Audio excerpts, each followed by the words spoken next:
Muy bien, jóvenes, buenos días y bienvenidos a la segunda clase de Teoría del Estado. El día de hoy vamos a hablar sobre el Estado y sus características.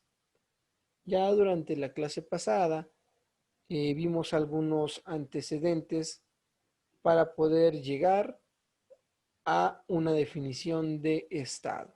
Bien, ahora la clase que nos ocupa el día de hoy es sobre el Estado y las características que guardan eh, los estados contemporáneos. En primer lugar, vamos a proceder a ver las concepciones de Estado que han existido de acuerdo a la inclinación política del momento.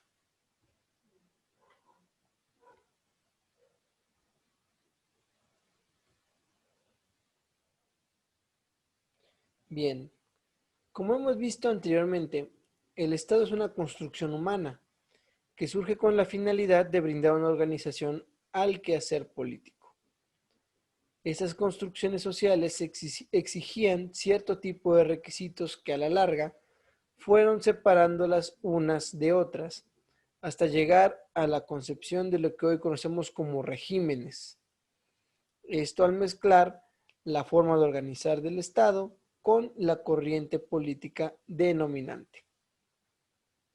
Bien, ahora en esta clase veremos los elementos y características de los estados y las clasificaciones que existen dentro.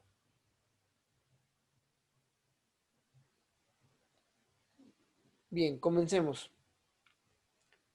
En primer lugar encontramos el concepto marxista del Estado, que establece pues que el Estado no es más que un instrumento de dominación de una clase sobre otra. Y esta concepción es contemporánea y responde a la ideología de Karl Marx de que también inclusive solamente el derecho era un instrumento de una clase de dominación y de control. Entonces, si ellos concebían de esa forma el derecho, no es raro esperar que concibieran de que el Estado solamente es un instrumento de dominación. Y es un poco irónico debido a que el Estado y soviético fue uno de los que más dominó, que más controló y que más eh, oprimió, por así decirlo, dentro de su historia política. Pero bueno, continuemos. Encontramos también la concepción del Estado liberal. Ya vimos un poquito de la historia del Estado liberal la clase pasada. Entonces, para el Estado liberal, el Estado como organización política es un mal necesario que garantiza la separación de poderes, los derechos humanos, la democracia y el principio de autonomía. Recordemos que uno de los principios de el Estado liberal era precisamente esa, la autonomía y que el Estado debía ir haciéndose chiquito, chiquito, chiquito e intervenir lo menos posible en materias como la seguridad social o el comercio, ¿no? Bien, y encontramos el Estado rusoniano, que es la asociación política hecha por los partícipes del contrato social. Aquí es importante hacer un paréntesis, debido a que Rousseau se refiere al contrato social como esa teoría política que él mismo postulaba, en la cual establecía de que el poder político debía instaurarse con la legitimación de las bases populares, ¿sí? Que es lo que nosotros actualmente conocemos como el principio de la soberanía popular. Sin embargo, establecía de que este contrato social debía de tener responsabilidades, sobre todo para quien detentaba el poder público, y el contrato social se refería a que los gobernados depositaban en una figura determinada el poder político y éste debía responder proveyendo un buen gobierno, ¿no? Eso sobre todo y también los principios de la división de poderes, la responsabilidad de los servidores públicos, en fin. El contrato social es un libro de doctrina política básica y sobre todo este pequeño libro influyó mucho en las ideas revolucionarias en Francia. ¿Por qué? Porque establecía ideas novedosas de lo que el contrato social debía ser como fundamento de la sociedad. Posteriormente, el contrato social pasó a denominarse constitución, como aquel instrumento que delimita el poder público del Estado y que establece las reglas a través de las cuales se va a desempeñar ese poder público, ¿no? Entonces, pues Jean-Jacques Rousseau fue uno de los grandes pensadores y teóricos de la teoría política y de la teoría del Estado, y también su libro es considerado como básico dentro de nuestra materia. Entonces, quienes tengan la oportunidad, lean el contrato social. De hecho, para los que siguen esta materia, ya tienen una actividad relativa a este libro, pero bueno, pues continuamos. Ahora hablemos de las características del Estado contemporáneo, es decir, ¿qué características muestran los actuales estados-nación? En primer lugar, vamos a encontrar que existe separación de poderes. Es característica de los estados contemporáneos que el poder público se encuentre desconcentrado y dividido en ejecutivo, legislativo y judicial. Asimismo, esos son independientes uno de otro. Bien, recordemos que la clase pasada hablábamos de las formas de los estados. Hablábamos del estado, por ejemplo, absolutista, el cual se centraba totalmente en un monarca, ¿sí? Un monarca que tenía investido sobre su persona el poder ejecutivo, el poder legislativo y el poder judicial. ¿Qué quiere decir? Él hacía las leyes, él las ejecutaba y él también era el aparato de justicia. A eso se refiere el, la categoría del Estado absolutista, ¿no? Ahora, actualmente vamos a encontrar como característica en los estados modernos la división de poderes. Por ejemplo, si nos vamos, si buscamos por ejemplo, una monarquía contemporánea, como lo es el Reino Unido de Gran Bretaña o como lo es España, vamos a encontrar que si bien es cierto, tienen un gobernante que se denomina monarca, no menos es cierto que el monarca tiene limitación en sus poderes. Por ejemplo, en el caso de Inglaterra, comparte el poder con un parlamento. En el caso de España, comparte el poder con un congreso. En el aspecto del ejecutivo, si estamos nosotros en Inglaterra, existen ciertos puntos y frenos al poder de monarca dictados por el mismo parlamento. Si estamos en España, el poder inclusive se encuentra dividido en dos. Tenemos jefe de Estado y jefe de gobierno. Como jefe de Estado, el rey de España, y como jefe de gobierno, el presidente del gobierno español, ¿no? Esa es una de las características de los estados contemporáneos. Vamos a encontrar división de poderes, vamos a encontrar también la autonomía y la exigencia de la no intervención entre los poderes. Es decir, que el Ejecutivo no se no intervenga en el poder legislativo, que el legislativo no intervenga en el judicial, que el judicial no intervenga o vaya a obstaculizar la función del poder legislativo y viceversa, ¿no? ¿Por qué? Porque las esferas jurídicas de competencia que se delimitan en los estados contemporáneos son lo que precisamente permite la autorregulación de los poderes, ¿no? Este aspecto de los pesos y contrapesos es una aportación que realiza el, el Marqués de Montesquieu, ¿sí? Montesquieu. También para que ustedes puedan revisarlo, porque es una influencia en el constitucionalismo actual al respecto de la división de poderes. Entonces, la teoría de los pesos y contrapesos de Montesquieu. Pero bueno, volvemos a la clase. Número 2, constitucionalismo. ¿Sí? Se refiere a que los estados contemporáneos se encuentran basados en una constitución, la cual sirve de marco legal y de limitación de la organización y el ejercicio del poder público sin que nada dentro del Estado pueda pasar sobre ella. También recuerden que es el principio de la supremacía constitucional.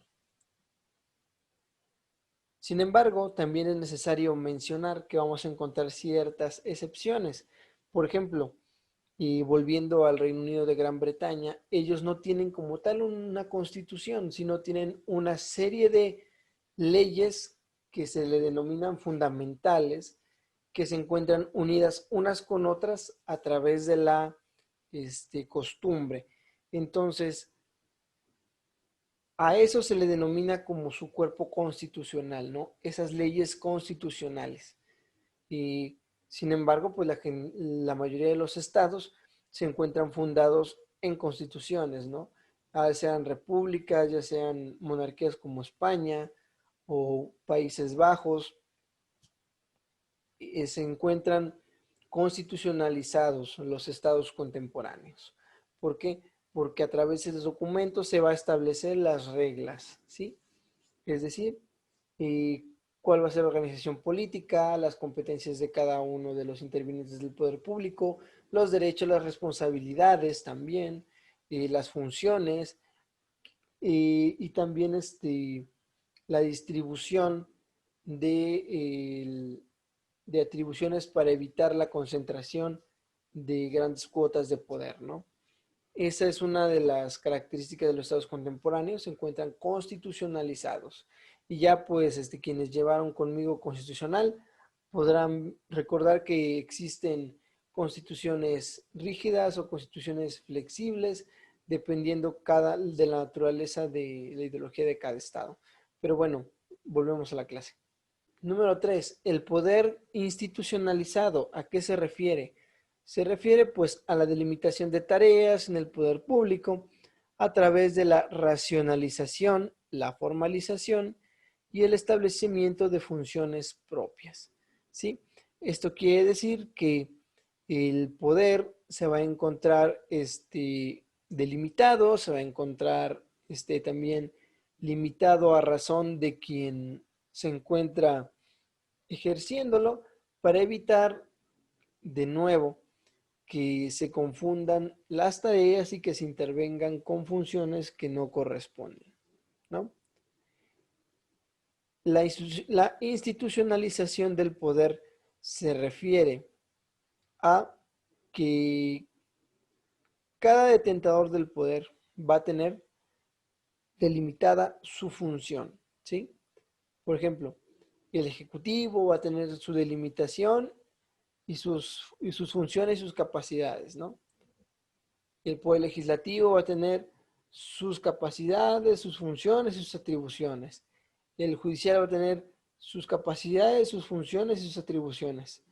Sin embargo, eso no puede significar que unos intervengan en el actuar de los otros. Tal vez existan ciertas tareas como por ejemplo el control judicial o el control legislativo, pero de nuevo esas son funciones delimitadas del poder público dentro de los estados contemporáneos. Continuamos. 4. Vamos a encontrar como característica del estado contemporáneo la primacía de la ley. Se refiere a que todo ejercicio de un poder público debe realizarse acorde a la ley vigente y no a la voluntad de las personas que lo detentan. Es decir, Aquellos funcionarios públicos deberán acatar lo que las leyes de la materia refieren sobre su puesto y no lo que esta persona quiera hacer con con esa atribución o con ese poder público que se le ha concedido.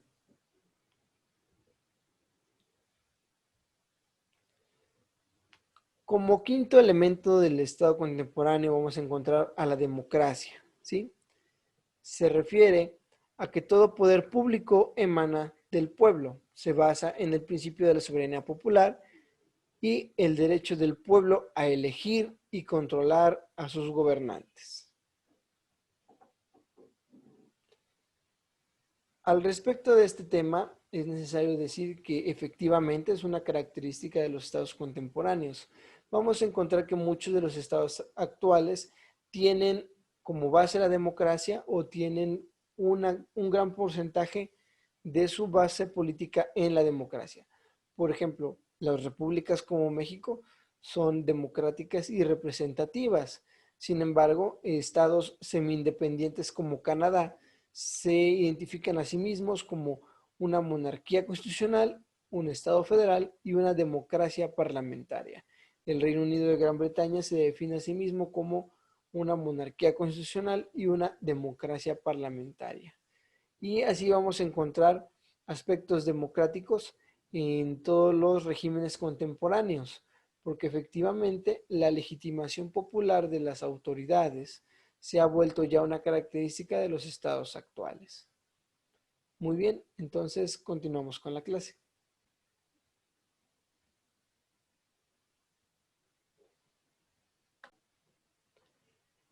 Número 6 y última característica, garantismo social. Se refiere a que los estados van a proclamar derechos fundamentales en favor de sus gobernados. Generalmente estos derechos fundamentales quedan establecidos en la Constitución o en aquella disposición que tenga como objetivo tutelar los derechos de los gobernados.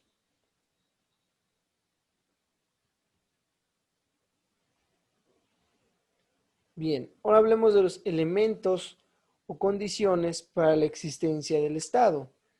En primer lugar, tenemos que entender que debe de existir un grupo humano, es decir, un Estado debe tener un grupo humano determinado, generalmente se le denomina población. Número 2, debe tener un territorio. Número 3, debe tener un poder constituido. Número 4, debe ser soberano. Y número 5, debe tener o perseguir los fines propios de un Estado. Muy bien. Número 1, el grupo humano. Está formado por un grupo de personas que se le denominan pueblo o nación, entendiéndose como pueblo la multitud de personas que componen un estado. ¿Sí? Hablemos un poquito más de esta diferencia entre población y pueblo. La población es un conjunto de hombres que tienen derechos y obligaciones civiles. Y un pueblo es un conjunto de hombres que tienen derechos, obligaciones civiles y que además tienen derechos y obligaciones políticos. Bien, ahora, la relación entre la población y el Estado. Es la posición que ocupa la población frente a las potestades del Estado. La población es el sujeto del Estado porque crea al Estado y a las instituciones. La población es el objeto del Estado porque son dos términos antagónicos frente a que la población está limitada por las órdenes institucionales, es decir, la población debe seguir los lineamientos del poder público y que recordemos muchas veces este poder público se divide o se ejerce a través de instituciones, a través de la racionalización del trabajo y la distribución de funciones. Ahora, el concepto de nación, hablemos un poco de eso. Bueno, Haoriu, que es un jurista histórico, dice que la agresión de sociedades éticas primarias en la que la convivencia prolongada en un mismo país, unida a ciertas comunidades de raza, lengua, religión y recuerdos históricos, han engendrado una comunión espiritual que es la base de una formación ética superior. ¿Qué nos dice este tratadista? Nos dice que generalmente la nación se refiere a que ciertas comunidades se encuentran unidos por principios comunes de lengua, religión y recuerdos históricos, es decir, una historia común, que han generado el sentido de pertenencia. A eso se refiere. Muy bien. El concepto de nación es importante para el carácter moderno y aparece con la formación del Estado e involucra una unidad nacional, y este es un fenómeno contemporáneo. La sociedad natural de hombres a los que la unidad de territorio, de origen e historia, de cultura, de costumbres o de idioma, inclina a la comunidad de vida y crea la conciencia de un destino común. Esa es una de las definiciones más cercanas o más propias que podemos dar de nación. Bien, ahora, ¿cuáles son los elementos constitutivos de la nación? Es decir, ¿cuáles son las características para que una nación pueda ser llamada nación? En primer lugar, debe existir una lengua como vínculo fundamental de la población, pero que no es importante o trascendente para la conformación del Estado. ¿Por qué? Porque, por ejemplo, si es cierto que, por ejemplo, en México tenemos como el lenguaje común el español. Sin embargo, aquello no hace menos a las lenguas indígenas, y a aquellos que las hablan no los hace menos mexicanos o los hace fuera del Estado. Número 2, la raza. Es importante como aquel vínculo primitivo que une a los individuos de un Estado. Sin embargo, no es considerado esencial para la nación. Número 3, religión. Este pasa a ser un elemento secundario, ya que bajo nuestra constitución política hay libertad de culto y tolerancia religiosa. Tradición. Es importante ya que se refiere a un pasado común e histórico. En la nación mexicana tenemos muchísimas tradiciones. Una de ellas, pues, por ejemplo, es el vínculo que nos une al respecto de las celebraciones de independencia o de la tradición prehispánica y ancestral del Día de Muertos, ¿no? También tenemos, o debe de existir, la voluntad compartida para una vida futura en común entre los elementos de esa nación.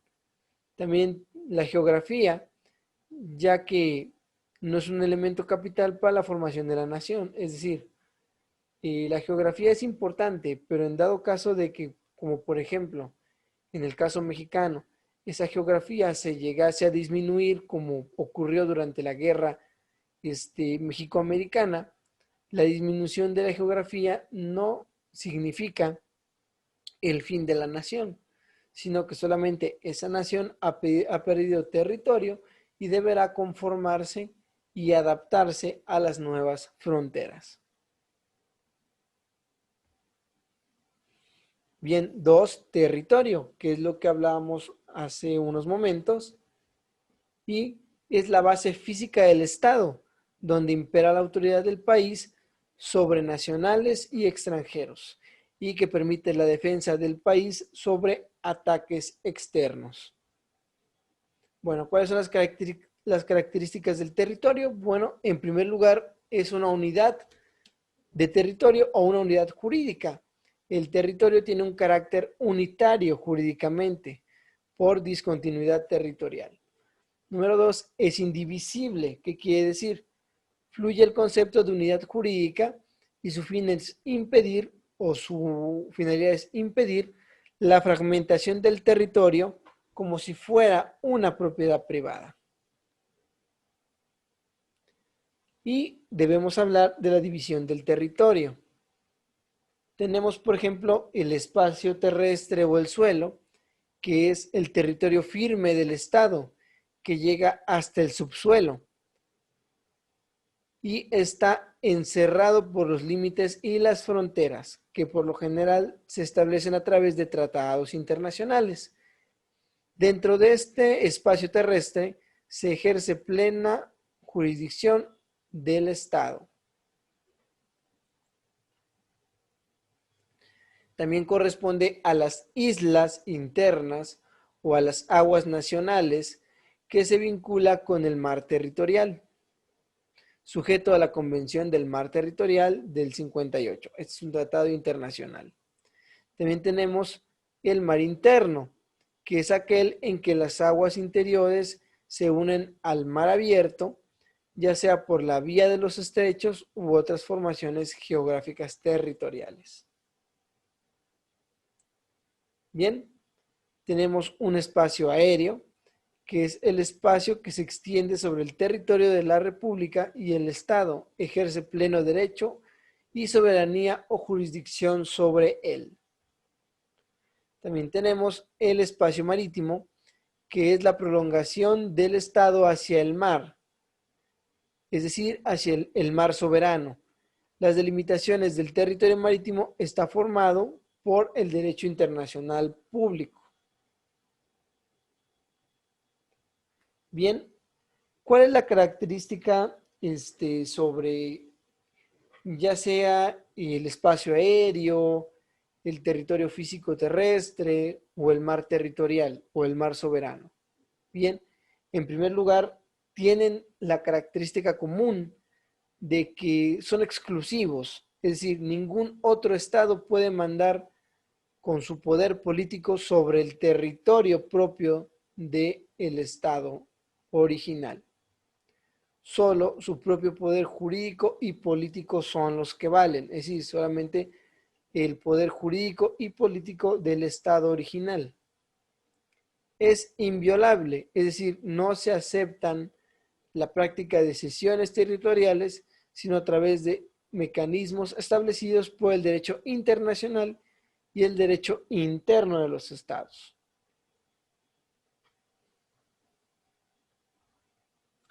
Bien, jóvenes, este es el final de la primera clase. Como lo acabamos de ver, vimos los elementos propios de los estados-nación contemporáneos, desde los principios de la división de poderes hasta las concepciones propias de cada uno de ellos, para también saber lo que es la diferencia entre pueblo y nación y por qué en el aspecto de las naciones es importante establecer los principios de la población, el territorio, la soberanía, un poder constituido y un territorio determinado. Bien, jóvenes, gracias por la atención a la presente. Cualquier tipo de duda o aclaración, voy a dejar al pie de este video un contacto electrónico para que puedan hacer cualquier pregunta relacionada a esta clase que no haya quedado clara. Y eso sería todo. Nos vemos el siguiente domingo.